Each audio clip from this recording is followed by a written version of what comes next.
Habakkuk, chapter 1. The oracle that the prophet Habakkuk saw. The prophet's complaint. O Lord, how long shall I cry for help, and you will not listen, or cry to you, violence, and you will not save? Why do you make me see wrongdoing and look at trouble? Destruction and violence are before me. Strife and contention arise. So the law becomes slack, and justice never prevails. The wicked surround the righteous. Therefore judgment comes forth perverted. Look at the nations and see. Be astonished. Be astounded. For a work is being done in your days that you would not believe if you were told. For I am rousing the Chaldeans, that fierce and impetuous nation, who march through the breadth of the earth to seize dwellings not their own. Dread and fearsome are they. Their justice and dignity proceed from themselves. Their horses are swifter than leopards, more menacing than wolves at dusk. Their horses charge. Their horsemen come from far away. They fly like an eagle swift to devour. They all come for violence, with faces pressing forward. They gather captives like sand. At kings they scoff, and of rulers they make sport. They laugh at every fortress, and heap up earth to take it. Then they sweep by like the wind. They transgress and become guilty. Their own might is their God. Are you not from of old, O Lord my God, my Holy One? You shall not die. O Lord, you have marked them for judgment, and you, O Rock, have established them for punishment. Your eyes are too pure to behold evil, and you cannot look on wrongdoing. Why do you look on the treacherous, and are silent when the wicked swallow those more righteous than they? You have made people like the fish of the sea, like crawling things that have no ruler. The enemy brings all of them up with a hook. He drags them out with his net. He gathers them in his seine. So he rejoices and exults. Therefore he sacrifices to his net and makes offerings to his seine. For by them his portion is lavish, and his food is rich. Is he then to keep on emptying his net and destroying nations without mercy? Habakkuk, chapter 2. God's reply to the prophet's complaint. I will stand at my watchpost and station myself on the rampart. I will keep watch to see what he will say to me and what he will answer concerning my complaint. Then the Lord answered me and said, Write the vision. Make it plain on tablets so that a runner may read it. For there is still a vision for the appointed time. It speaks of the end and does not lie. If it seems to tarry, wait for it. It will surely come. It will not delay. Look at the proud. Their spirit is not right in them, but the righteous live by their faith.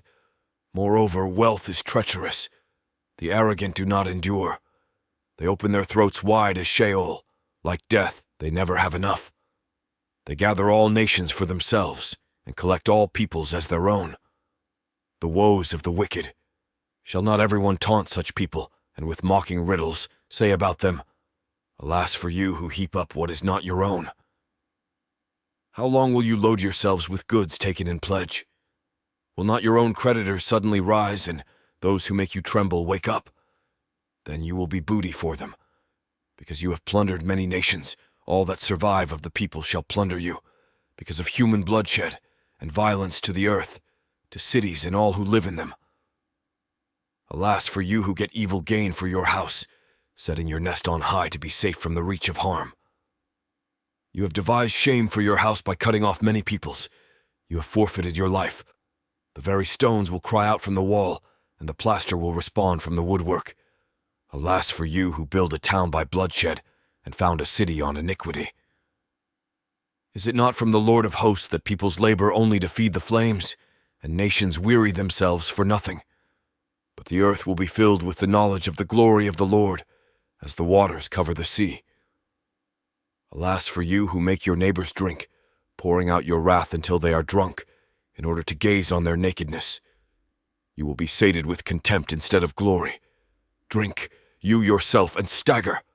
The cup in the Lord's right hand will come around to you, and shame will come upon your glory. For the violence done to Lebanon will overwhelm you. The destruction of the animals will terrify you. Because of human bloodshed and violence to the earth, to cities and all who live in them. What use is an idol once its maker has shaped it? a cast image, a teacher of lies? For its maker trusts in what has been made, though the product is only an idol that cannot speak. Alas for you who say to the wood, "Wake up," to silent stone, "Rouse yourself." Can it teach? See, it is gold and silver plated, and there is no breath in it at all. But the Lord is in his holy temple. Let all the earth keep silence before him. Habakkuk, chapter 3. A prayer of the prophet Habakkuk according to Shigionoth. The prophet's prayer. O Lord, I have heard of your renown, and I stand in awe, O Lord, of your work. In our own time revive it. In our own time make it known. In wrath may you remember mercy. God came from Teman, the Holy One from Mount Paran. Selah. His glory covered the heavens, and the earth was full of his praise.